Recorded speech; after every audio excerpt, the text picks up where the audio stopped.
आज का ये एपिसोड शुरू करने से पहले एक छोटी सी बात। क्या आप भी अपना पॉडकास्ट बनाने की सोच रहे हैं? तो एंकर ट्राई कीजिए। ये पॉडकास्ट बनाने का सबसे आसान तरीका है। नंबर 1, ये फ्री है। नंबर 2, इसमें कई सारे ऐसे टूल्स हैं जो आपको अपने फोन और कंप्यूटर पर रिकॉर्ड और एडिट करने की फैसिलिटी देते हैं। नंबर 3, आप अपने पॉडकास्ट को डिस्ट्रीब्यूट भी कर सकते हैं, जिससे इसे स्पॉटिफाई और दूसरे प्लेटफॉर्म पर सुना जा सके। तो डाउनलोड कीजिए फ्री एंकर ऐप या विजिट कीजिए anchor.fm पर अपना पॉडकास्ट स्टार्ट करने के लिए। ये तो थी एक छोटी सी जानकारी, और अब शुरू करते हैं एपिसोड का सिलसिला। तो आज के एपिसोड में लीजिए सुनिए सूर्यकांत त्रिपाठी निराला के लिखे उपन्यास भीष्म का तृतीय परिच्छेद प्रतिज्ञा पालन, मेरी यानी समीर गोस्वामी की आवाज में। पुरुवंश में उप्रेचर नाम के एक राजा हुए हैं। इनका एक और नाम पशु भी था। एक बार ये मृगया के लिए बाहर जंगल की ओर निकल गए थे। वहीं एक अशोक के पेड़ की सुशीतल छाया में बैठे हुए वे अपनी प्रेयसी की चिंता में मग्न हो रहे थे कि वसंत की श्री सुरभि और मधुर मधुर हवा के झोंकों से इनकी उद्दीपना बढ़ गई और वहीं इनका वीर्यपात हो गया। उस समय इनकी प्रेयसी रानी ऋतुवती थी। शुक्र निष्फल न हो, इस विचार से उसे एक दौने में रखकर पास के एक बाज से इन्होंने कहा कि इसे लेकर मेरी पत्नी को दे आओ। राजा की प्रार्थना पर बाज ने उस शुक्र बिंदु को अपनी चोंच से उठा लिया, परंतु मार्ग में जब वो उड़ता हुआ रानी के महल की ओर जा रहा था, तब एक दूसरे बाज से उसकी मुलाकात हुई। इस दूसरे ने इसे कुछ ले जाते हुए देखकर इससे अपना भोजन छीन लेना चाहा। दोनों में लड़ाई छिड़ गई। फल ये हुआ कि वो शुक्र बिंदु बाज की चोंच से छूटकर नीचे यमुना वक्ष पर आ गिरा। यमुना की एक मछली उस शुक्र बिंदु को खा गई। वो मछली पूर्व जन्म की अप्सरा थी। नाम था अद्रिका। ब्रह्मशाप से मछली होकर यमुना में रहती थी। उस बिंदु से उसके गर्भ रह गया। 10वें महीने में एक मछुए ने जाल में उस मछली को पकड़ा। उसके पेट से 2 बच्चे निकले, एक कन्या और एक लड़का। दोनों को लेकर वो राजा उप्रेचर के पास गया। राजा ने लड़के को तो ले लिया, परंतु लड़की को उसे ही दे दिया। इसी लड़की का नाम मत्स्यगंधा पड़ा। एक बार मत्स्यगंधा यमुना के तट पर यात्रियों को पार उतार रही थी। उसी समय पराशर ऋषि पार जाने के लिए यमुना के तट पर आए। उन्हें जब वो पार उतार रही थी, उस समय महर्षि को उसे देखकर कामोद्दीपन होने लगा। उन्होंने मत्स्यगंधा से अपने अंदर की बात कही। सुनकर उस अविवाहित युवती कन्या ने कहा, प्रभो, आपकी इच्छा की पूर्ति कैसे करूं? दोनों किनारे पर ऋषि मुनि खड़े हुए हम लोगों को देख रहे हैं।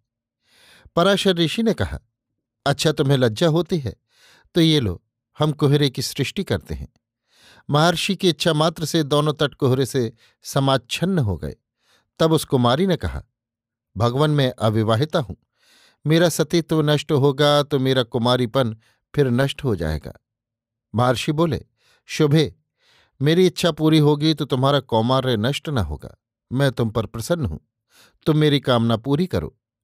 अस्तु, महर्षि ने उस कन्या के साथ अपनी वासना पूरी की और उसे वरदान दिया कि तुम्हारी देह से जो ये मछली की बू निकलती है, ये अब न रह जाएगी, बल्कि उसकी जगह तुम्हारी देह से सदा सुगंध निकलती रहेगी और 2-4 कोस तक के मनुष्य तुम्हारी सुगंधि से मुग्ध हो जाएंगे। महर्षि के प्रसंग के पश्चात सत्यवती गर्भवती हो गई। उसके उसी गर्भ से व्यासदेव की उत्पत्ति हुई। सत्यवती का यही इतिहास है। उसी सत्यवती को भीष्म हस्तिनापुर में ले आए। उसे पाते ही महाराज शांतनु की कुल व्याधियां दूर हो गईं। महाराज शांतनु से सत्यवती का विवाह भी सानंद समाप्त हो गया। दोनों सुखपूर्वक रहने लगे। महाराज शांतनु को कुछ दिनों के लिए फिर सारा संसार, राजपाट सब भूल सा गया। दिन रात वे प्रमोद उद्यान में ही रहने लगे। कुछ काल पश्चात सत्यवती गर्भवती हुई। यथा समय एक परम रूपवान कुमार चित्रांगद का जन्म हुआ। पिता के समान ये भी बड़े बली और तेजस्वी हुए। एक पुत्र सत्यवती के और हुआ। इसका नाम विचित्रवीर्य रखा गया। महाराज शांतनु संसार उद्यान के पके फल हो रहे थे। काम समीर के कुछ झोंकों के लगते ही वृक्ष से च्युत हो गए। उनके शरीर छोड़ने पर कुरु परिवार का एक एक अथाह शोक समुद्र में गिर गया। सत्यवती जवानी में ही विधवा हो गई। भीष्म के सामने अब एक बहुत ही बड़ा कर्तव्य आ गया।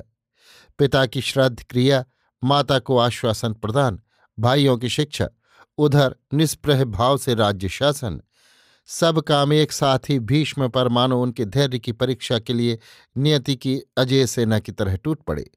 उस समय भी भीष्म को किसी ने विचलित तो होते नहीं देखा। एक एक करके अपने कुल कर्तव्यों को वे पूरा करते गए। महाराज शांतनु के बाद सत्यवती की आज्ञा के अनुसार भीष्म ने चित्रांगद को राजगद्दी दी। इन्होंने अपने बाहुबल से तमाम राजाओं पर विजय प्राप्त कर ली।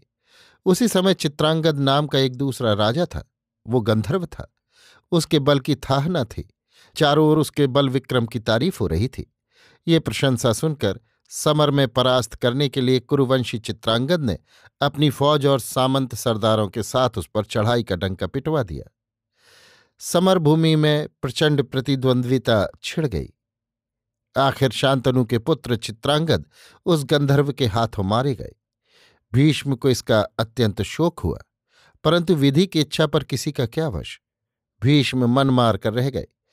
इधर राजगद्दी बिना नरेश के हो गई। सत्यवती का दूसरा लड़का विचित्र वीर उस समय बच्चा था। भीष्म ने उसी को राजगद्दी दी। सारा प्रबंध खुद करते। धीरे धीरे विचित्र वीर बड़े हुए। भीष्म को इनके विवाह की चिंता होने लगी, परंतु कहीं किसी योग्य कन्या का पता न लग रहा था। एकाएक भीष्म ने सुना कि काशी नरेश की कुमारियों का स्वयंवर होने वाला है। उन्हें इससे बहुत कुछ आशा हो आई। सत्यवती की आज्ञा लेकर भीष्म काशी चलने के लिए तैयार हो गए।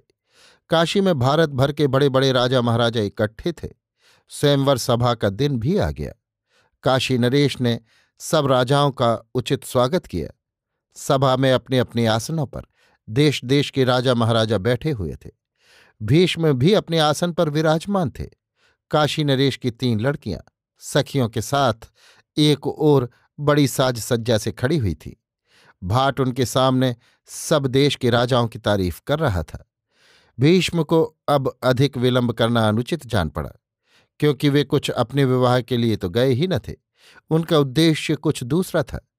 वे उठे और 3 कुमारियों को जबरन अपने रथ पर बैठा लिया।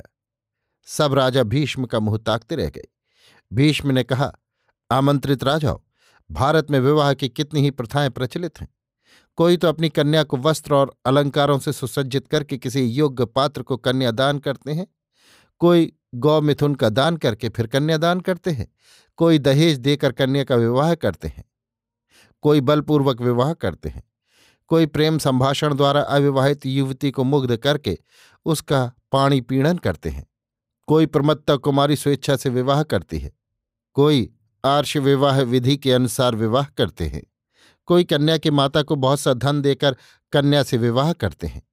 इतनी विधियों से स्वयंवर ही सबसे उत्तम विवाह विधि है, और इस स्वयंवर प्रथा में कन्या को बलपूर्वक हरण कर ले जाने वाला लोगों में बहुत बड़ी प्रशंसा का पात्र समझा जाता है। अतएव हे राजाओ, मैं इन कुमारियों को बलपूर्वक लिए जा रहा हूं। अगर किसी में दम हो तो मेरे पंजे से इन्हें छुड़ा ले जाए। इतना कहकर सारथी को भीष्म ने रथ बढ़ाने की आज्ञा दी। सभा में खलबली मच गई। राजाओं की भौहें तन गईं। भीष्म से कन्याओं को छुड़ा लेने के लिए सब एक दूसरे को ललकार कर बढ़ावा देने लगे। काशी के बहिर्भाग में भीष्म के साथ राजाओं का घनघोर समर छिड़ गया, पर कोई भीष्म का एक बाल भी बांका न कर सका। सबको भीष्म से परास्त होकर लौटाना पड़ा। तब कुमारियों को लेकर भीष्म हस्तिनापुर पहुंचे। राज्य की प्रजा ने अपने विजयी राजकुमार का सोत्साह स्वागत किया। कन्याओं को देखकर सत्यवती के आनंद का तो ठिकाना न रहा। विवाह की तैयारियां होने लगीं। एक दिन हंसते हुए अम्बा ने कहा, मैं मन ही मन शाल्वराज को वर चुकी हूं। उन्होंने भी मुझे ग्रहण करने के लिए वचन दिया था। मेरे पिता भी राजा थे। अब आपको जैसा उचित जान पड़े, धर्मानुसार मेरे साथ आप वैसा ही व्यवहार कीजिए। भीष्म को बड़ी चिंता हुई। ब्राह्मणों से विचार करके उन्होंने काशी नरेश की बड़ी लड़की अम्बा को इच्छानुरूप स्वतंत्रतापूर्वक कार्य करने की आज्ञा दे दी। अंबिका और अंबालिका का विचित्र वीर्य के साथ विवाह कर दिया। एक तो विचित्रवीर्य स्वयं बड़े रूपवान थे, दूसरे उन्हें रूपवती दो पत्नियां भी मिल गईं, तीसरे वैभव की कोई कमी थी ही नहीं। एक विशाल राज्य के वे राजा थे, अस्तु अपनी पत्नियों के साथ वे घोर विलास में डूब गए। इससे उनका स्वास्थ्य क्षीण होने लगा और कुछ ही दिनों के बाद उन्हें राजयक्षमा हो गया। रोग की बड़ी चिकित्सा कराई गई, बड़े बड़े वैद्य बुलाए गए, परंतु फल कुछ न हुआ। अकाल में ही उन्हें काल कवलित हो जाना पड़ा। भीष्म को भाई के शोक के साथ ही राज्य की भी बड़ी चिंता हुई।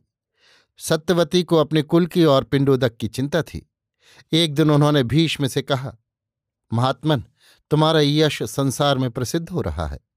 तुम अजात शत्रु वीर धनुर्धर हो, साथ ही वेद और वेदांत के ज्ञाता भी हो। सोचो कि अब तुम्हारा कुल डूब रहा है। तुमने विवाह न करने की प्रतिज्ञा की है, परंतु वंश रक्षा के लिए अब कोई उपाय नहीं रह गया। इसलिए यदि तुम इन दोनों विधवाओं से पुत्रोत्पादन करोगे तो तुम्हें धर्मशास्त्र के अनुसार दोषी न होना पड़ेगा, क्योंकि पितृलोक की रक्षा का उपाय तुम्हें पहले सोचना होगा। सत्यवती की बातें समाप्त हो जाने पर महावीर भीष्म ने कहा, माता, ये तो हरगिज न होगा। मैं जिसके लिए प्रतिज्ञा कर चुका हूं उस कार्य को कदापि न कर सकूंगा। आज मैं आपके समक्ष एक और प्रतिज्ञा करता हूं।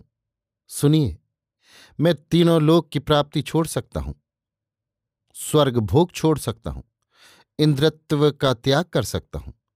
इससे भी बड़ी अगर कोई पदवी हो तो मैं उसे भी छोड़ सकता हूं, परंतु सत्य का त्याग कभी न कर सकूंगा। सत्यवती और भीष्म में बड़ी देर तक धर्मशास्त्रानुसार वाद विवाद होता रहा। भीष्म अपनी प्रतिज्ञा पर अटल रहे। पुत्रोत्पादन के लिए उन्होंने एक शास्त्रीय युक्ति बतलाई। कहा कि किसी अमोघ वीर ब्राह्मण को बुलाइए और वंश रक्षा के लिए उनसे प्रार्थना कीजिए तो उपाय हो सकता है। भीष्म की बात सत्यवती के दिल में जम गई। उन्हें अपने प्रथम पुत्र व्यासदेव की याद आई। व्यास को उन्होंने बुलाया और उनके वंश की रक्षा के लिए उनसे प्रार्थना की। व्यास माता की आज्ञा मानने के लिए तैयार हो गए। वे एक रात अंबिका और अंबालिका के शयनागार में रहे। चलते समय व्यासदेव ने अपनी माता से कहा, माता, आपकी आज्ञा का पालन तो मैंने किया, परंतु इससे आपको पूरा संतोष न होगा। युवतियों ने मेरा हृदय से स्वागत नहीं किया। पहली ने मेरे आते ही आंखें मूंद लीं और दूसरी को मुझे देखकर इतना डर लगा कि उसका तमाम बदन पीला पड़ गया। इसलिए पहला बालक अंधा होगा और दूसरा पांडु रोग ग्रसित। सत्यवती सुनकर हताश हो गई। इन दो अयोग्य बालकों से राज्य का प्रबंध होना उसे असंभव दिखाई दिया। इसलिए इन दोनों की सहायता के लिए एक चतुर सहकारी की आवश्यकता प्रतीत हुई। उन्होंने व्यासदेव से फिर प्रार्थना की और एक दासी के साथ सहभोग करने का अनुरोध किया। माता की आज्ञा पर व्यासदेव सहमत हो गए। उस दासी ने व्यासदेव की बड़ी आवभगत की, हृदय से उनका स्वागत किया। व्यासदेव ने प्रसन्न होकर उसे वरदान दिया कि तुम्हारे गर्भ से जो पुत्र होगा वो बड़ा धर्मात्मा और राजनीति का पारंगत विद्वान होगा। इस तरह धृतराष्ट्र, पांडु और विदुर की उत्पत्ति हुई। विदुर दासी के पुत्र थे। मुरझाई हुई आशा की कली फिर हरी भरी हो गई। भीष्म को राज्य की चिंता से मुक्ति मिली। महर्षि व्यास की आज्ञानुसार धृतराष्ट्र अंधे हुए और पांडु रोगग्रस्त। केवल विदुर तंदुरुस्त थे। ये देखकर भीष्म को एक प्रकार की चिंता बनी ही रही।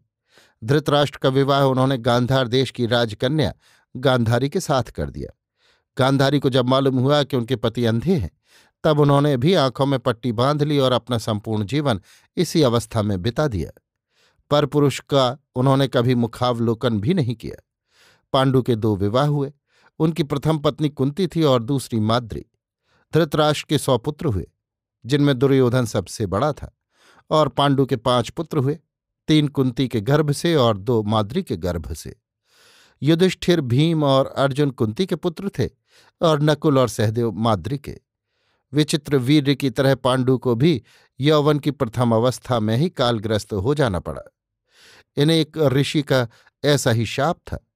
पांडु की मृत्यु हो जाने पर माद्री अपने पुत्रों को कुंती के हाथ सौंपकर पति के साथ चिता में जल गई। माद्री मद्र देश के राजा की कन्या थी और कुंती श्री कृष्ण के पिता वसुदेव की बहन। धृतराष्ट्र अंधे थे, इसलिए पांडु को ही राजगद्दी मिली थी। पांडु के मर जाने पर सिंहासन फिर खाली हो गया। भीष्म का प्यार पांडु के पुत्रों पर अधिक था। इसके कई कारण थे। एक तो पांडु के पुत्र बिना पिता के ही रहे थे, दूसरे वे बड़े विनयी, उदार और बड़ों का अदब करने वाले धर्मात्मा थे। युधिष्ठिर तो इतने सरल थे कि अपने समय के सर्वश्रेष्ठ धार्मिक महापुरुष माने जाते थे, और उनकी ऐसी गति आज तक संसार में किसी को मिली भी नहीं। वे सदेह स्वर्ग को चले गए थे। उनका शरीर ऐसा ही निष्पाप था। भीम, अर्जुन आदि पांडु के और 4 लड़के भी बड़े सरल और मिलनसार थे। युधिष्ठिर की आज्ञा के बिना एक मामूली से मामूली काम भी ये न करते थे। और भी इनमें कितने ही गुण थे जिनके कारण भीष्म की सदा इन पर कृपादृष्टि रहती थी। उधर दुर्योधन वैसा ही उत्पाती था। वो हमेशा घरवालों को छकाया करता। उसके और भाई भी उसकी मदद किया करते। दुशासन तो इतना उद्दंड था कि गुरुजनों की आज्ञा को समझता ही न था कि क्या चीज है। पिता के राज्य के लिए अक्सर ये लड़के घर में तकरार किया करते थे। राज परिवार के नाक को दम आ गया। इनके अत्याचार से सत्यवती बहुत घबराई। उन्होंने भीष्म से सलाह कर अपनी दोनों विधवा वधुओं को लेकर जंगल चले जाने का निश्चय किया। भीष्म की भी यही राय रही। अस्तु उन्हें भीष्म रथ पर चढ़ा पास ही के एक तपोवन में ऋषि परिजनों के बीच में छोड़ आए। वे प्रसन्नतापूर्वक वहां रहने लगी। वहीं उनकी सांसारिक आयु भी पूरी हुई और इसके पश्चात तीनों अपने अपने पतिलोक को चली गईं। अभी आप सुन रहे थे सूर्यकांत त्रिपाठी निराला के लिखे उपन्यास भीष्म का 3 परिच्छेद, प्रतिज्ञा पालन, मेरी यानी समीर गोस्वामी की आवाज में।